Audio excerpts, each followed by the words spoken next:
Mimi ndio kiboko ya kutatua matatizo ya watu. Niambie tatizo lako lipi nilitatue. Asante bwana mganga. Yeah.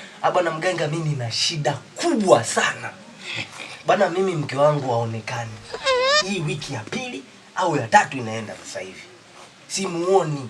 Bwana mganga, kama una kitu chochote ambacho unaweza ukanisaidia, una dawa yoyote unaweza kunisaidia, mimi ninaweza nikakupa chochote kile, ili mradi mke wangu arudi.